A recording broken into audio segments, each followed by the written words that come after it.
And if Jesus thought he was the Jewish Messiah, there was another reason why he might have traveled east. People forget that the Messiah's got to do essentially two things. Everyone remembers he's got to bring world peace and justice and defeat evil. That's all the way through the prophets. When the Messiah comes, he's the Prince of Peace. But the other huge task is he's got to gather all the scattered tribes of Israel back to the land of Israel. Now, this takes a bit of explaining, but it's not too complicated. The people we know today as the Jews are only one tribe, the tribe of Judah. And we have in the Hebrew Bible the story of 10 of the tribes being taken away to the east, to the northeast, by the Assyrians in the 8th century BC. They become known in history as the lost tribes because nobody knows exactly what happened to them. We do, though, we can speculate that if Jesus thought of himself as the Messiah, he might have had in mind, I've got to go and present myself to these dispersed brothers and sisters off wherever they might be. The journey east from Israel in the 1st century was surprisingly easy, by land or by sea, on the Silk Route or the Spice Route. It's an accepted fact, for instance, that the disciple Thomas travelled to India and founded a church there.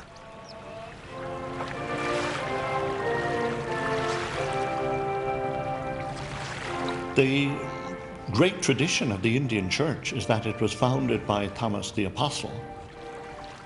To travel to India would be no problem. He just had to go down to Gaza and link up with one of the spice trains returning, and then from Yemen get a boat to India. It would have been a very simple, easy procedure that was done regularly. And there's another reason Jesus might have been tempted to travel east. But to understand that, we have to go back to the year of his birth. We all recognize the story in Matthew's Gospel of the 3 wise men who followed a star and presented themselves and their gifts to the baby Jesus. What we perhaps don't recognize immediately is the similarity between this story and the traditions of a religion that is 500 years older than Christianity, Buddhism.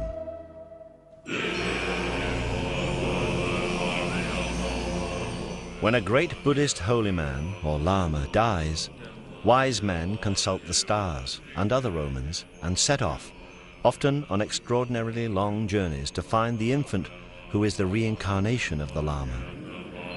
When the child is old enough, he is taken away from his parents and educated in the Buddhist faith. Could this be the origin of the story of the 3 wise men? Could Jesus have been taken to India as a child and taught to be a Buddhist?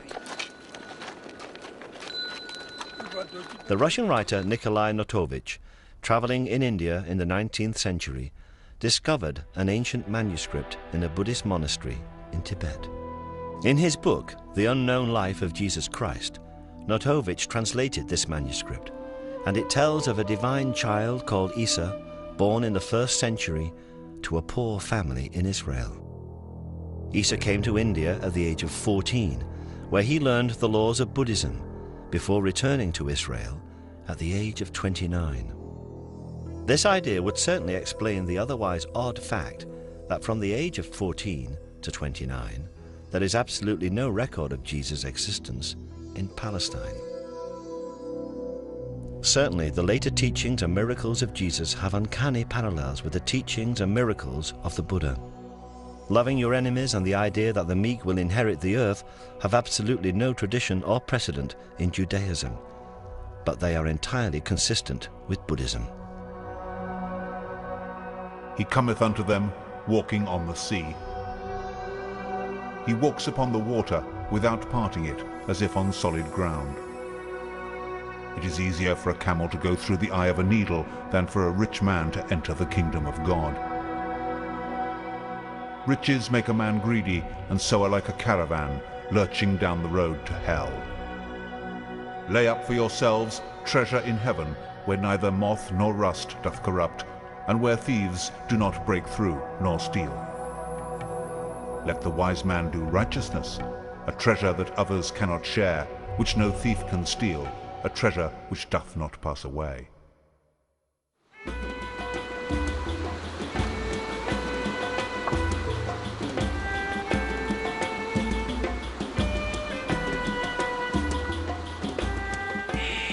But if Jesus travelled or returned to the east, surely there would be legends, like those in the south of France, to support the idea.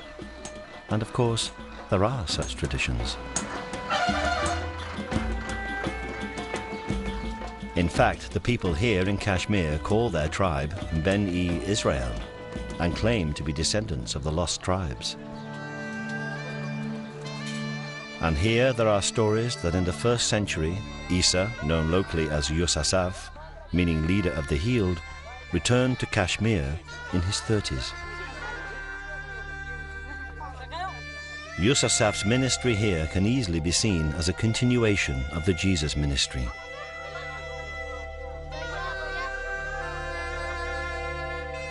In a local temple called the Temple of Solomon, there used to be an inscription which told of Yus Assaf's claim, made about 50 AD, to be Jesus, the prophet from Israel.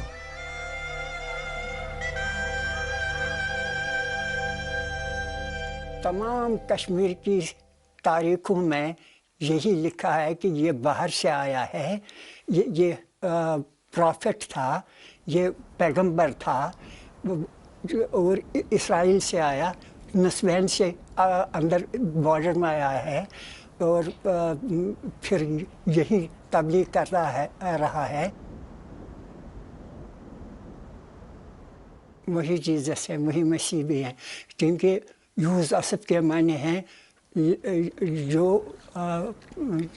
कोड़ी के मर्ज़ में हूँ उनको शिफा देने वाला, उनका इलाज करने वाला जो शिफा याब हुए उसको यूस असफ के दूसरे माने हैं कि यूस असफ के दूसरे माने हैं जमा करने वाला। Yus Assaf continued to teach and to preach in Kashmir until he died around the year 80 AD. He was buried in Srinagar.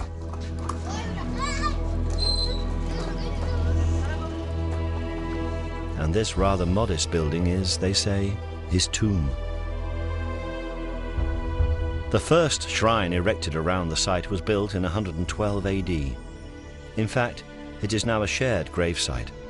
In the 15th century, the Islamic holy man Syed Nazir ud-Din was also buried here. Although both the gravestones under the cloth point north-south in the Islamic tradition, the body of Yus Assaf is buried beneath in a grave dug east-west in the Jewish tradition.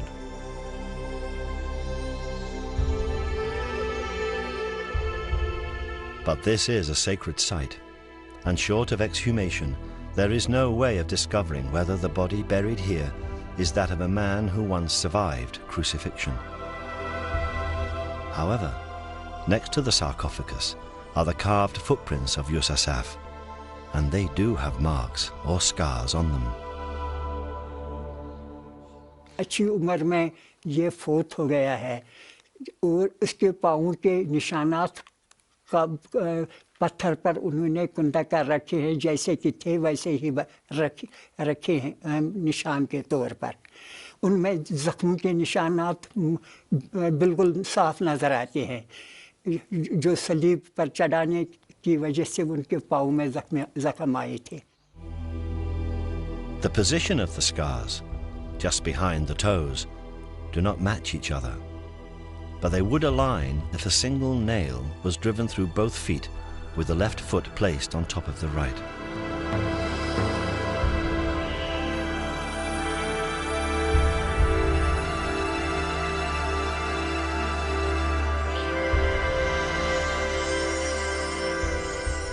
There are many who believe this to be the tomb of Jesus. If this is the tomb of Jesus, then he spent most of his life in the mountain kingdom of Kashmir. He did not die on the cross. There was no resurrection. He did not ascend into heaven, and he does not sit at the right hand of God. For many Christians, this would be the end of Christianity as we know it.